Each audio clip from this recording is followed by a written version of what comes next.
Hi everyone. I wanted to make a quick video to show how I managed to improve my Bachmann E-Z Track turnouts. I was having a lot of problems with these switches, making facing point moves, and the cars derailing, especially if they were coming around a curve, and this was the first section of straight track that they were hitting. Now, these switches are known to not be very good, especially for the money. They're, $45 Canadian, I think. And especially in the alloy steel rail. I've heard the nickel silver versions, the ones with the gray road bed, are better. But in any case, I managed to solve the problem, I think. I haven't run too many tests on them just yet. Anyways, let me put that down for a minute. So the issue I was having was the way that these are constructed is they have a very tiny spring inside. That these are essentially spring switches. So that presumably, if you're having a car come and running through the switch when it's flipped, say this direction, then the points will allow the car to pass and then snap back to the position that they were in. Well, that's good in theory, but in practice, you have to make sure that you have enough tension on these points, keeping it in the position that it's supposed to be. And that is what I found the problem was. So I've already gone ahead and removed the cover, the 6 screws here on this cover. And if you've ever opened one of these up, then you can probably see right away what I've done. So I'll pick this little guy up here. So this, in my fingers, is the spring that was installed in here, keeping tension on the points. There's a little tab here with a hole through it, and this rack and pinion here. You have to kind of hold it so that it doesn't all jump out. When you throw the switch, either manually or via the motor, then it just throws it to the opposite direction, and the spring keeps tension on it, such that if car comes through, then it can allow the flanges to pass and then snap back. Well, this was the original factory spring, and you can see just by putting it next to it there that it's clearly insufficient. This had basically zero tension on it. In fact, in some of the switches, I've got 4 of them.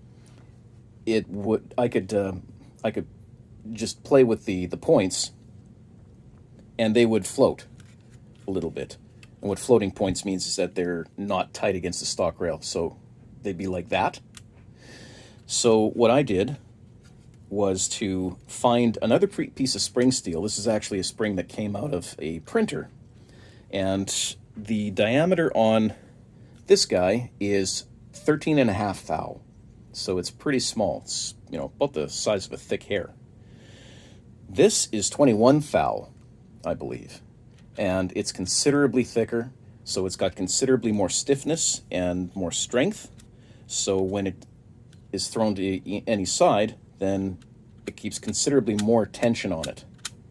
Now, one thing that I ran into that you might want to keep in mind, this plastic arm here that moves back and forth, this is how the mechanism goes back and forth, none of this is secured. So if I were to turn this over, this would all fall out. So you want to be cautious to not lose any of these parts.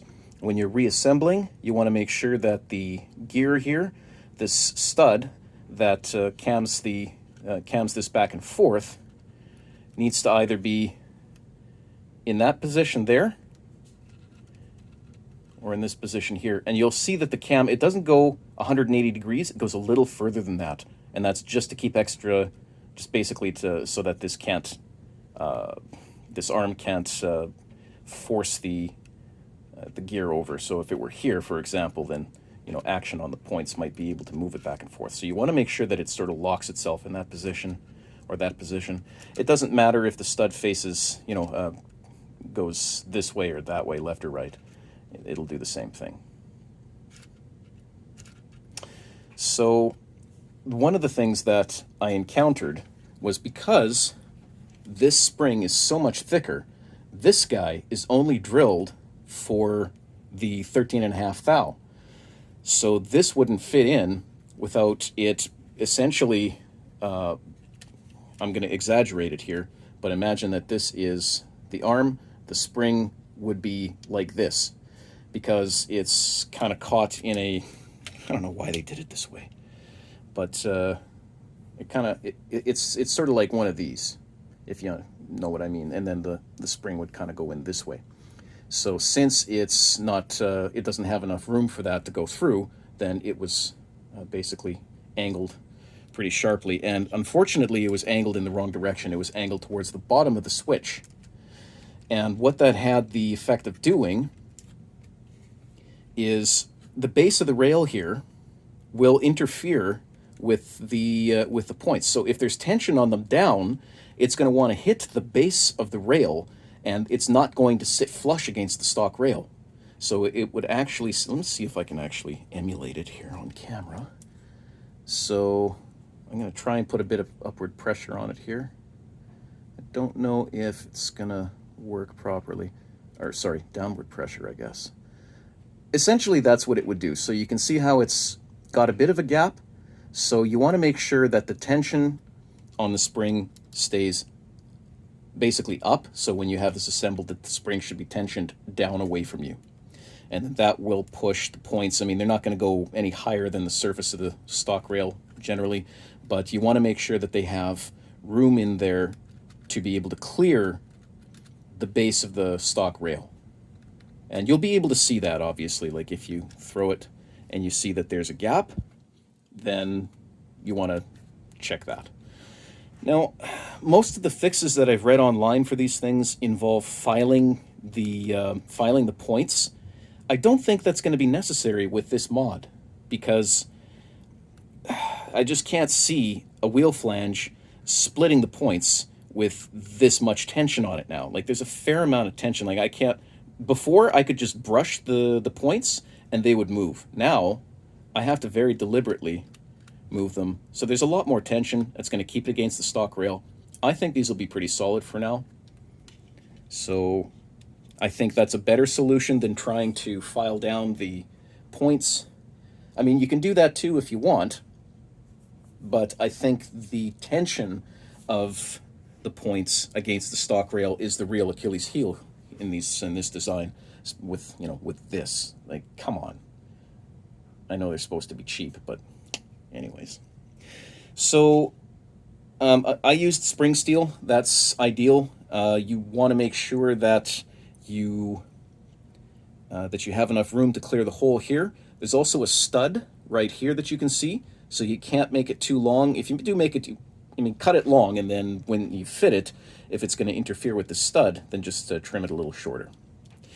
And one thing that I forgot to mention, I started talking about it, was the clearance hole for this arm here. Because it's drilled for that small piece, it did not allow this to go in and sit sit level.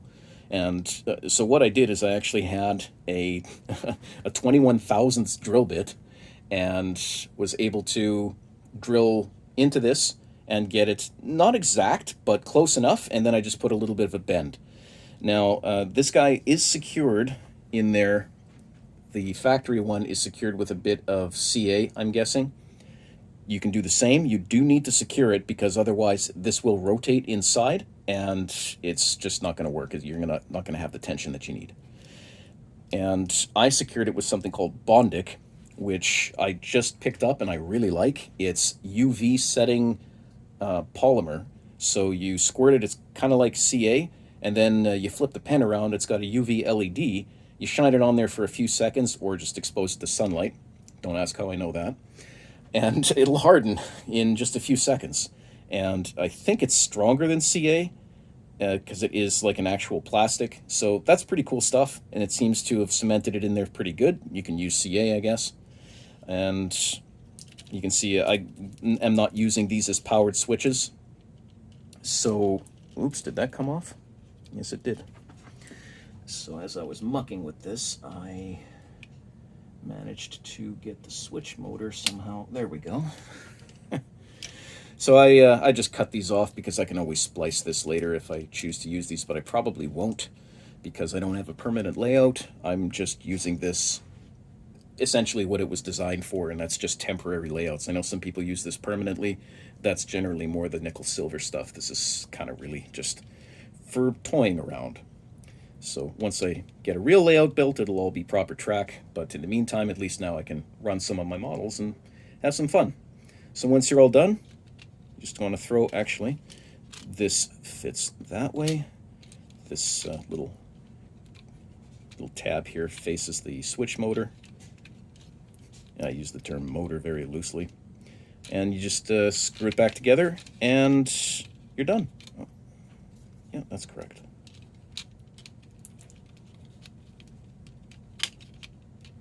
Yeah, they are not ideal. Or did it fit the other way? No, I'm fairly certain that this faced that way. It just doesn't fit very well because it's cheap. But anyways, that should serve you. So essentially, to make a long story even longer, you change that spring out for something thicker. I used spring steel. You can use even, my first experiment was copper, a piece of copper wire out of a piece of Cat 6. Cat 6 is better than Cat 5 because it's a little thicker.